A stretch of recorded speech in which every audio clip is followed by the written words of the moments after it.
শুভ সকাল বন্ধুরা, সবাই কেমন আছো? আশা করছি ভালো আছো, সুস্থ আছো। আমরাও ভালো আছি, সুস্থ আছি। আমার ছোট্ট একটি ব্লগে তোমাদেরকে জানাই অনেক অনেক স্বাগত আর অনেক অনেক ভালোবাসা। আজকে আমার ছোট্ট বাগানে সুন্দর সুন্দর ফুল দিয়ে ভিডিওটা শুরু করলাম। সবার দিনটা ফুলের মতো সুন্দর কাটুক আজকের দিনটা, আর সবাই খুব ভালো থেকো। এখানে দেখো আমার ফুল গাছগুলো সব নুয়ে নুয়ে পড়ে যাচ্ছে। কালকে তো বর্ষা হয়েছে, মাটি নরম হয়ে গেছে, ওই জন্য সব ফুলের ভারে সব নুয়ে পড়ে গেছে। ভাবছি কাঠি দিয়ে বেঁধে দেবো, কিন্তু এখন তো সময় নেই, এখন একটু কাজে ব্যস্ত আছি, পরে বেঁধে দেবো। তো এতগুলো ফুল ফুটেছে, তারপরেও কিন্তু মানে ছোট ছোট কুঁড়ি এসেছে। আর এখানে দেখো এক গাছে দুরকম ফুল ফুটবে মনে হচ্ছে। ওই যে নিচের কুঁড়িগুলো লালচে লালচে মতো হয়েছে, আর আমার মিনি গোলাপগুলো খুব সুন্দর সুন্দর ফুল দিচ্ছে। কিন্তু এই একটা দেখো সব কুঁড়ি ভর্তি হয়ে গেছে।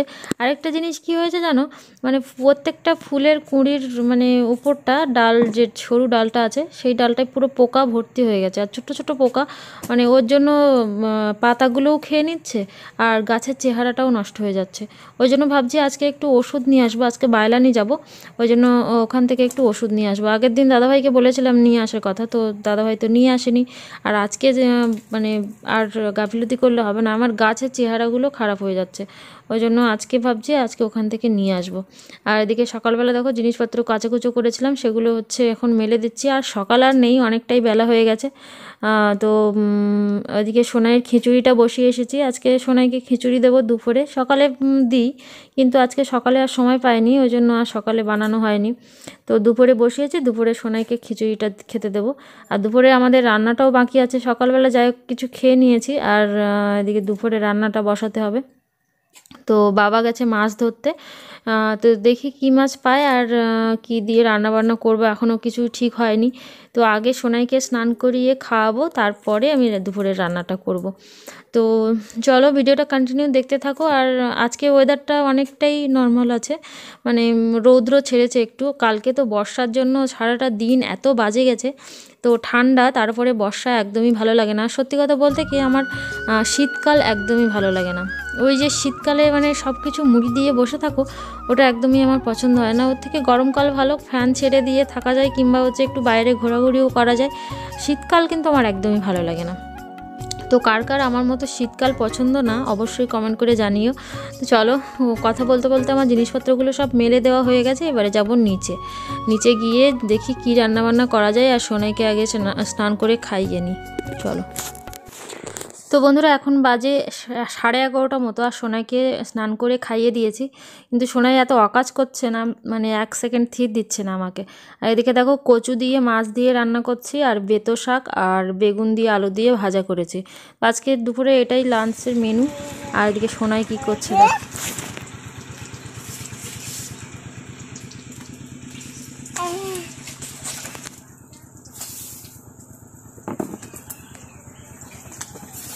কি করছিস সোনাই? ওই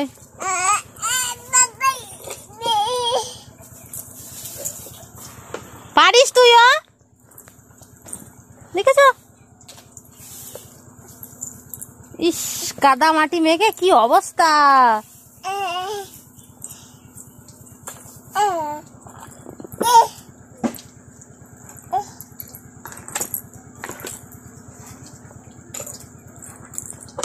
এক সেকেন্ড থির নেই,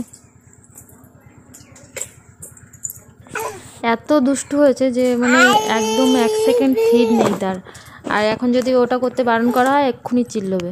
আর এদিকে দেখো ধান সেদ্ধ করবে, তাই জন্য ধান হাঁড়িতে দিয়ে দিয়েছে। সকালবেলাই করে, কিন্তু আজকে দুপুরবেলায় করছে। কালকে যেহেতু বর্ষা হয়েছে, ধান ভিজানো ছিল, ওই জন্য এখনই করে নিচ্ছে। তো বন্ধুরা এখন বাজে বিকেল 4টে মতো, আর দুপুরবেলা খাওয়া দাওয়া করতে করতেই অনেকটাই লেট হয়ে গেছিলো, মানে 2-2:30টার দিকে প্রায় খেয়েছি। খেয়ে তারপরে যে থাল বাসন মানে সব কাজকর্ম সেরে আসতেই 3-3:30 বেজে গেছে। আর দুপুরে আর আজকে মানে একটুখানি রেস্ট নেওয়া হয়নি, একেবারে রেডি হয়ে গেছি। ভাবছিলাম কটা ভিডিও বানাবো, তো আবার বললো যে না সর্ষেগুলো ভাঙিয়ে নিয়ে আসো, তাই জন্য দাদাভাইকে আসতে বলেছি। তো দাদাভাই চলে এসেছে বাড়িতে, আর আমাদের দিকে সর্ষে তোলাও হয়নি। তো সর্ষেগুলো বস্তায় ভরে নেব। আর ওদিকে পাঁপড়গুলো রৌদ্রে দিয়েছিলাম। জানোই তো যে যেদিন পাঁপড় মানে দিয়েছি সেই দিনে তার পরের দিন থেকে বর্ষা হচ্ছে, আর ওয়েদারটাও এত খারাপ, তো পাঁপড়গুলো শোকায়নি। তো চালের পাঁপড় বানিয়েছি, কেমন মানে হয়েছে অবশ্যই তোমাদের সাথে শেয়ার করব। আর রেসিপিটাও তোমরা পাবে। তো একটু লেটে, আর এখন না বড় ভিডিও মানে আমার দেওয়াই হচ্ছে না, একদমই সময় পাচ্ছি না। আর সোনাই যত বড় হচ্ছে না, মানে দুষ্টুমির আর শেষ থাকছে না, এত দুষ্টুমি করে, ওকে সামলে সব কিছু হয়ে ওঠে না। তো সেই জন্য যতটুকু পারি অবশ্যই তোমাদের সাথে শেয়ার করব। তো এখন দুজন মিলে যাব বাইলানি, আর বাইলানি আজকে বাজার আছে, তো বাজারেও কিছু বাজার টাজার করতে হবে। আর তারপরে এই শস্যগুলো ভাঙিয়ে নিয়ে আসবো। তো চলো এগুলো শস্যগুলো তুলে নিয়ে পাঁপড়গুলো তুলে রেখে যাব। আর ওদিকে জিনিসপত্র তো শুকিয়েই গেছে, তো জিনিসপত্রগুলো একেবারে তুলে সব গুছিয়ে গুছিয়ে রেখে তারপরে যাচ্ছি। আর সোনাইয়ের সুজিটাও করে রেখে যাচ্ছি, যেহেতু সোনাই বিকেলে খাবে, ওই জন্য সোনাইয়ের সুজিটা বসিয়ে আমি ছাদে চলে এসেছি এইসব জিনিসপত্রগুলো গোছাতে। তো অনেকটাই লেট হয়ে গেছে, ওদিকে দাদাভাই এসে তাড়া দিচ্ছে, বলছে আমাকে আসতে বলে তুমি লেট করছো। তো চলো আর বেশি কথা বলবো না, এখানে মানে এইসব জিনিসপত্রগুলো এইভাবেই রেখে তাড়াতাড়ি গুছিয়ে চলে যাব। আর বাড়ি এসেই ভাবছি রিলস বানাবো, তো মানে এখন তো সময় নেই, একদমই শর্ট টাইম হয়ে গেছে। তো চলো আগে ঘুরে আসি ওখান থেকে, তোমাদের সাথে যতটুকু পারি শেয়ার করব। আর না শেয়ার করতে পারলে বাড়ি এসে কথা বলবো। কিছু কিছু জিনিস ভিজে আছে, এর জন্য এই জিনিসপত্রগুলো এইদিকে দিয়ে দিচ্ছি, আর শুকনো জিনিসপত্রগুলো তুলে নিয়ে চলে যাব। এদিকে আমাদের মানে আমাকে দাদাভাই বকতে বকতে মানে উপরেই চলে আসছে, যে চলো নিচেই যাই। তো তাড়াতাড়ি করে জিনিসপত্র গুছিয়ে সোনাইকে সুজিটা দিয়ে চলে এসছে, আর সোনাই আজকে কান্নাকাটি করছিল। তো আমরা চলে এসেছি বাইলানি বাজারে। আর এখানে দেখো মাছ উঠেছে, তো দাদাভাইয়ের মাছ নেবে বলে দেখছিল, কিন্তু মাছ ভালো মানে পছন্দ হলো না।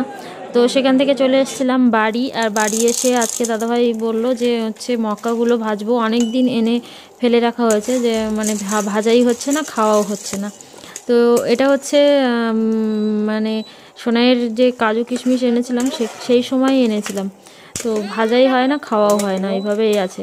তো দাদাভাই বললো আজকে একটু ভেজেই দেখি, আর দাদাভাই মানে কড়াইতে তেল ছিল, সেই তেলেই দিয়ে দিয়েছে। তো চলো কেমন হচ্ছে দেখি। আর আজকে না আমার শরীরটা সন্ধ্যা থেকেই ভালো না, বা বেশি কিছু তোমাদের সাথে শেয়ার করতে পারিনি। বাজার থেকে শুধু আলু আর একটুখানি হচ্ছে পেঁয়াজকলি মানে এইগুলোই নিয়ে এসেছিলাম, আর কিছুই নিয়ে আসিনি। আর বললাম মানে ফুল গাছের জন্য একটুখানি কি বিষ দিয়েছে জানি না, ওই পোকা মারার জন্য, তো সেগুলোই নিয়ে চলে এসেছে। আর সন্ধ্যা থেকে না আমার শরীরটা এত খারাপ লাগছে, কিছুই ভালো লাগছে না। আর মানে চপ সিঙ্গারা সেগুলো নিয়ে এসেছিলো, সেগুলো মানে খেয়ে নিয়েছে দাদাভাইরা, তো আমার জন্য রেখেছিল, কিন্তু আমি আর খাইনি, শরীরটা ভালো নেই। তো আমি ভাবলাম যে একটু পপকর্ন খাবো, তো দেখো কত সুন্দর ফুটেছে। তো চলো আজকে ভিডিওটা এখানেই শেষ করছি, যদি ভিডিওটা ভালো লাগে অবশ্যই লাইক কমেন্ট শেয়ার করে দিই। আজকে মতো